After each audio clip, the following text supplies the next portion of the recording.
За сайн уу хүмүүстээ шин сонирхолтой бичлэгээр та нартайгаа уулзч байгаадаа үнэхээр их баяртай байна. Тэгээд та нар нэрээ анзаарсан бол би хизээч ингэж улаан өнгийн хувцас, ер нь бол өмсдөггүй бас улаан өнгийн хувцастай бичлэг хизээч хийж байгаагүй. Гэхдээ өнөөдөр зөндөө олон шалтгаантайгаар энэ даашин зэгийг өмссөн байгаа. Яагаад гэвэл эхнийх нь Christmas болж байгаа. Тэгээ дээрэс нь өнөөдрийн миний яг ярих сэдв яг энэ миний дресстэй үнэхээр сайн зохицно. Тэгээ өнөөдөр бүгдээрээ юуны талаар ярилцах вэ гэхээр бид нар хэн нэгэнтэй ингээд болцоод ч юм уу эрхэж байх үйл явцдаа ер нь бол ихэнх эмэгтэйчүүдийн санамсаргүйгээр гаргадаг алдааны талаар ярилцах болно. Мөн энэ алдааг хэрхэн гаргахгүй байх вэ гэдэг талаар. Тэгээд би бичлэгээ маш гоё сонирхолтой байлгахын тулд How to Lose a Guy in 10 Days гэдэг нэг хуучны киног үзсэн баггүй юу? Хэн өөртөө таалагдсан эрэгтэй хүнийг 10 хоногийн дотор алдах вэ гэд үнэхээр хөөрхөн сонирхолтой кино. Тэгээ энэ кинон дээр ихэнх эмэгтэй хүмүүсийн сэтгэлгээ бидний гаргадаг алдааны талаар хэлж гаргадаг. Тэгээ бүгдээрээ энэ киног ревю хийнгээ гоё ярилцгаая. Та нарт нэг иймэрхүү найзууд байдгүй. Хэн нэгэнд ингээд маш хурдан богинохон хугацаанд дурлцдаг. Тэгээ ерөөсөө relationship нь бүтдэггүй. Тэгээ дандаа ингээд шаналаад, уйлаад үлддэг нэг тийм охтууд байдаг штэ. Магадгүй та ч гэсэн тийм эмэгтэй хүн байж ээж магадгүй. Гэхдээ энэ нь зүгээр ерөнхийдөө бол энэ нь жоохон эмэгтэй хүмүүсийн бидний байгалийн зан чанар гинэ. Түрүүний хэлсэн энэ кинон дээр Мишель гэдэг яг ийм энергитэй эмэгтэйн талаар гаргадаг. Энэ эмэгтэй ямар эмэгтэй вэ гэхээр зүгээр л зөөлөн сэтгэлтэй дурламтай өөрийнхөө үн цэнийг олж хараагүй. Тийм учраас ер нь бол ингээ бусдын араас жоохон гүүхгээд байдаг ийм эмэгтэй байдаг. Тэгээд энэ эмэгтэйг өөрийнх нь сайн найз сэтгүүлч эмэгтэй хараад яагаад ийм гайхалтай эмэгтэй өөрийнхөө үн цэнийг олж харахгүй ийм энгийн алдаануудыг үерхэл дээрээ ч юм уу хэн нэгэн залуутай болцохдоо гаргаад идэг юм болоо. Энэ талаар нийтлэл бичвэл гоё юм байна гэд өөрөө нэг залуутай 10 хоног болцоод тэгээ 10 хоногийн дотор энэ бүх эмэгтэй хүмүүсийн гаргадаг алдаануудыг гаргаад хэрхэн 10 хоногийн дотор хэн нэг алдах вэ гэдэг нийтлэл бичгээр тохирдог. Би киногоо маш товчхон ярьчээ. Тэгээд нэг үдшилэг дээр Анди нэг залууг олж уулзаад тэр залуутай болцох үедээ бүх эмэгтэй хүмүүсийн гаргадаг энгийн алдаануудыг гаргаад тэр залууг 10 хоногийн дотор алдаж байгаа үйл явцныхаа талаар бичих болоод найзуудтайгаа болцол тавьдаг байгаа. Гэтэл эсэргээрээ тэр үед нэг бүр үнэхээр секси гайхалтай залуу байдаг. Үнэхээр бардам. Тийм ч учраас тэгээд энэ залуу болохоор найзуудтайгаа яг нөгөө болцол тавьсан байж таардаг. Энэ болцол нь юу вэ гэхээр би ямар ч эмэгтэйг 10 хоногийн дотор өөртөө дурлуулж чадна гэдэг энэ болцлыг тавиад энэ хоёр маань энэ үдшилэг дээр уулздаг байгаа. Эхний алдаа маань юу вэ гэхээр маш хурдан байх. Энэ хоёр маань анхны тэр үдшилэг дээр шууд болцоон эхлэнгүүдээ эрэгтэй хүн ерөнхийдөө бол яаж хийж байгаад манайх руу явъя, манайд вайн ой, манайд ингээ тгийгээ гэрлүүгээ авч явах гээд байдаг. Тэгээ гэрлүүн цуг явдаг байгаа. Тэгээ энэ үедээ яг ингээд найз руугаа уцаар ярьжсэн байхгүй юу? Тэгсэн чинь дандаа нөгөө алдаа гаргадаг найз нь Эндид юу гэж хэлсэн бэ гэхээр үнэхээр хот залуу байсан штэ. Наад өстө үе мөчөө ашиглах ёстой. Өстө гоё найтыг өнгөрөөгөөрэй. Of course чи наад залуутайгаа үнтэй штэ гэж хэлдэг. Гэхдээ азар Энди маань маш ухаантай эмэгтэй болохоор яаж хийж байгаад энэ залуутай нэг оронд ороогүй. Бид нар хин нэгэнд дурлахаараа ухаанаа алдчихдаг. Зүгээр л юу ч хамаагүй ухаанаа алдаал тэр хүнтэй л хамт баймаар санагдаад байнга мессеж бичээл, байнга залгаал, юу хийж ийн, ингэж ийн үү, тэгж ийн үү гэл энийг монголоор юу гэж орчуулахыг мэдэхгүй байна. Needy, clingy гэж ярьдаг. Ингээд яг цавуур шиг бүр ингээл байнга л уцаар яриад байна уу чи юу хийж ийн, ингэж ийн үү, тэгж ийн үү хайраа гэл ингээ бүх юмыг хурдан болгох гээд үзээд идэг. Яг энэ зан чанарыг гаргадаг байгаа. Тэгээ мэдээж нөгөө залууд нь бол үнэхээр анханасаа ингээд дангууд нь жоохон ядаргаатай санагддаг. Дахь алдаа нь юу вэ гэхээр юм л болвол хоёулаа ингээл та, хоёулаа тэгээл та, хоёулаа уулзъя л та гэл яг тэр хүнийг дөнгөж үерхжээж бүр нэг хизээ язааны хосовчигч юм шиг тийм зан аваар гаргах.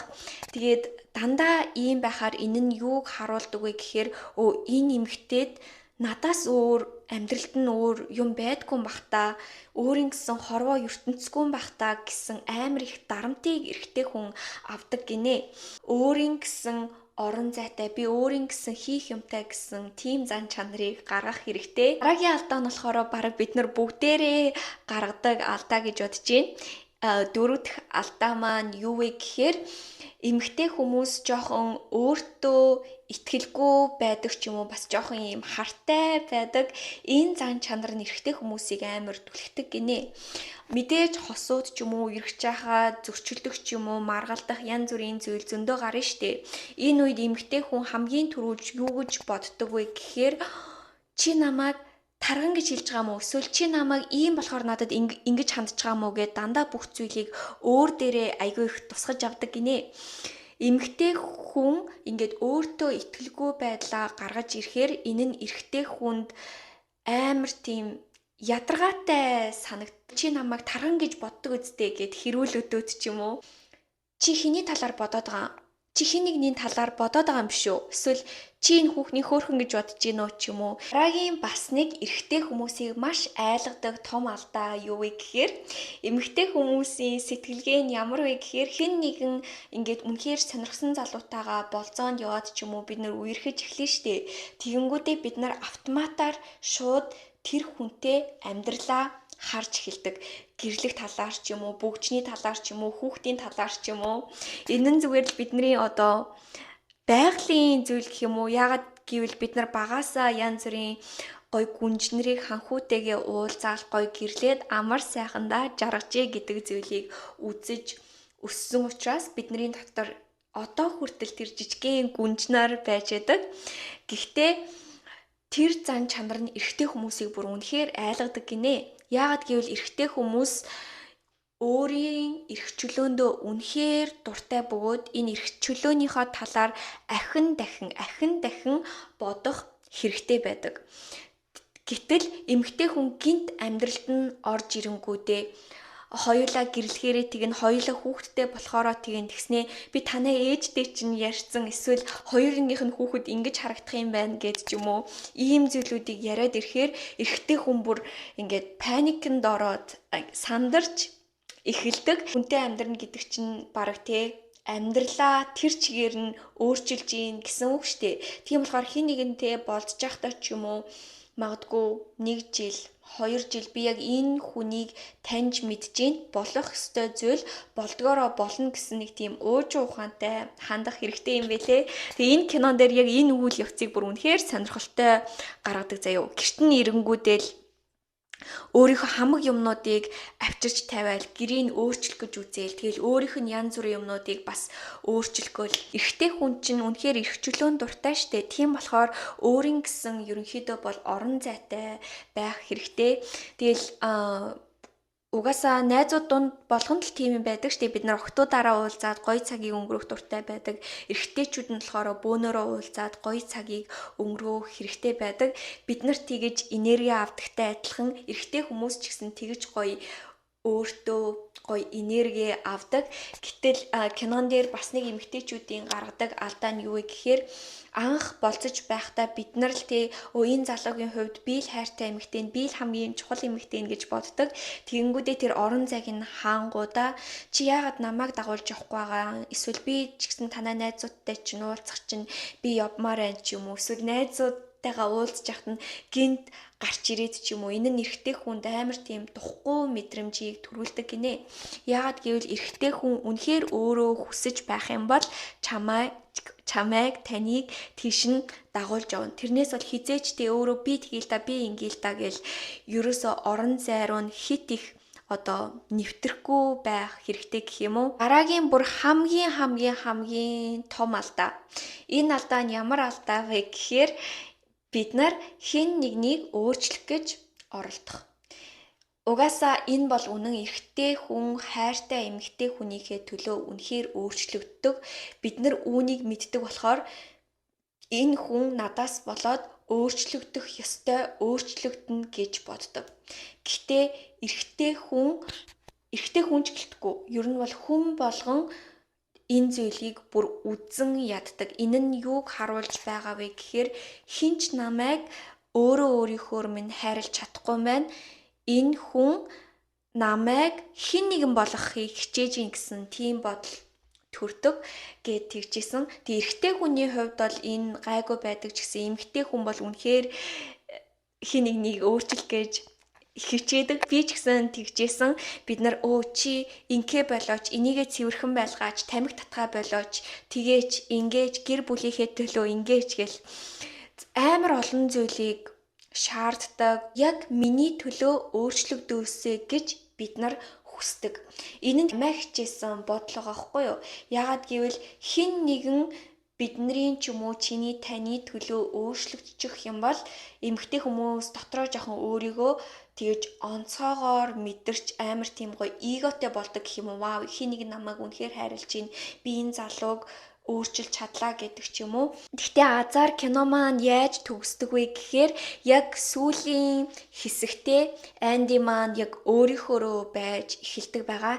Шахаад хэрэлдэж байгаад гэр бүлийнхэнтэй хурдан танилцахаар болдог. Тэг гэр бүлийнхэнтэй танилцаж байхдаа гэр бүлийнх нь энэ хүн ямар сайн гоё хүн бэ гэдгийг олж хараад өөрийнхөөрөө яг гоё зан авирыг гаргаж эхэлсэн чинь энэ хоёр маань бие биендээ бүр үнэхээр татагдаж эхэлдэг. Ерөнхийдөө энэ киног хураангуулаад хэлэх юм бол эрэгтэй хүмүүс ихэнхдээ ямар эмэгтэй хүмүүст дуртай байдаг вэ гэхээр өөртөө хамгийн гол нь итгэлтэй, өөрийн гэсэн орон зайтай бөгөөд бусдад ч гэсэн тэр гоё орон зайг нь өгдөг. Тийм өөрийнхөө эмэгтэйчүүдэд дуртай байдаг. Гэхдээ энэ нь би таныг яг ийм зан авир гаргаарай гэж юусоо хэлэхгүй. Эрэгтэй хүмүүс яг сонирхож байгаа эмэгтэйгээ үнэхээр мэддэг.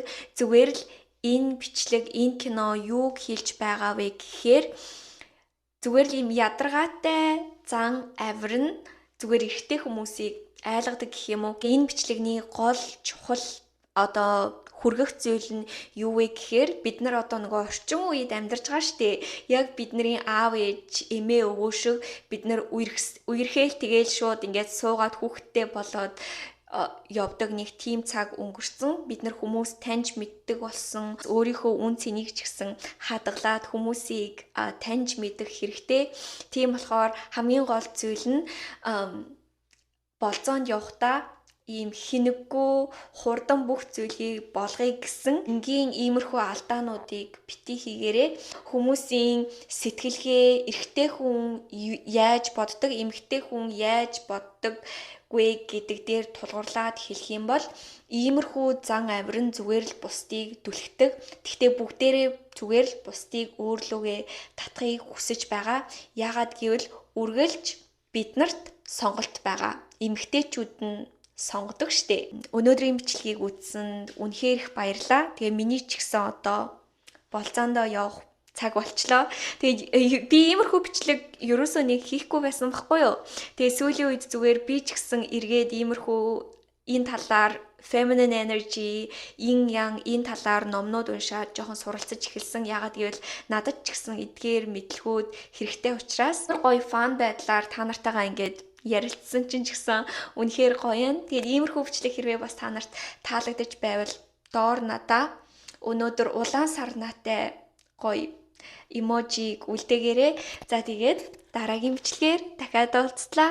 Түр баяртай. Тийм яахаа мэдгүй итгэл найдвараа алдсан, зүхэрсэн, lost нэг тийм үе тохиолдож байсан уу? Хэрвээ та яг энэ зүйлийг одоо туулж байх юм бол би танд өөртөө тусалсан намайг аварсан нэг зөвлөгөөг өгье. Энэ үед таны цорын ганц буцаж очих хүн бол та өөрөө. 3 жилийн өмнө би үнэхээр юм lost болж исэн байхгүй юу? Хинт ч итгэж чадахгүй, амьдрал үнэхээр утга учиргүй санагдаж байхдаа би яг өөртөө анхаарч эхлээд дасгал хөдөлгөөн хийж эхэлж исэн. Тэр миний амьдралын хамгийн том шилжилт байсан. Саяхан 3 жилийн дараа надад дахиад энэ lost мэдрэмж маань хүрээд ирсэн. Яг надад бүх юм байгаа юм шиг мөртлөө зүгээр л ингээ бүх зүйл хоосон, утга учиргүй санагдаад жоохон сэтгэл готролд орох гээд байдаг болсон байсан. Тэгээд энэ үедээ би яасан бэ гэхээр яг өмнөх шигээ өөр дээрээ буцаж очихоор шийдсэн байгаа. Яагаад гэвэл маш завгүй амжилттай байх үед дандаа ингээд зөндөө олон хүмүүсээр, зөндөө олон зүйлсээр хүрээлэгдээд хүн өөртөөгөө холбогдохоо мартаад байдаг.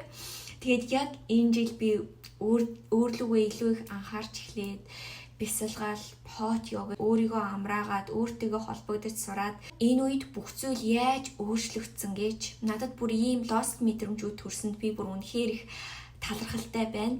Яагаад гэвэл үүгээр дамжуулаад би өөрийгөө амраад сурсан, өөрийгөө ямар чухал хүн бэ гэдгийг мэдэрсэн. Дээрээс нь би ямар нэгэн зүйлийг арай өөр өнцгөөр харж сурсан. Өмнө нь би баг ингээд мэдрэлийн ядаргаанд орсон байсан юм шиг байлээ. Хэрвээ та эдгээр мэдрэмжүүдийг туулж байгаа бол хамгийн зөв сонголт нь та өөрлөгөө буцаж очих, өөртөөгөө холбогдох. Яагаад гэвэл бүх тэр арга зам, бүх зүйл нь яг таны дотор нуугдаж байгаа. Тэгээд хорвоо ертөнц биднэрт иймэрхүү дохионуудыг зориуд өгдөг юм шиг надад санагдсан. Танарт нэг ийм гоё блог постыг бичсэн байгаа. Хэрвээ сонирхож байх юм бол та бас миний вебсайт дээр уншиж болно. Мэдээж зарим хүмүүсийн хувьд өөртөө анхаарад өөрийгөө хайрлая гэд хаанаас нь эхлэхээ мэдгүй байх юм бол та бас миний сургалтанд сууж болно. Би энэ сургалтыг явуулаад бараг 2 жил болж байгаа. Би өөрөө хоолзож, тийм болохоор би хүмүүст хэрхэн зөв хооллох талаар заагаад, дээрээс нь би өөрөө энэ self care manifestation сэтгэлгээний талаар эмэгтэй хүмүүст заадаг байгаа. Хэрвээ та шинэ ондоо энэ wellness, өөрийгөө хайрлах гэдэг зүйлийн талаар алхам дараалтайгаар суралцъя гэх юм бол миний сургалт хамгийн цогт сургалтанд байх болно. Яагаад гэвэл олон жилийн турш би ер нь бүх зүйлүүдийг нэгтгэсэн байгаа. Хамгийн гол нь жижигхэн тууштай алхмыг хийх. Удахгүй бүгдээрээ сургалтын дээр уулзцгаая.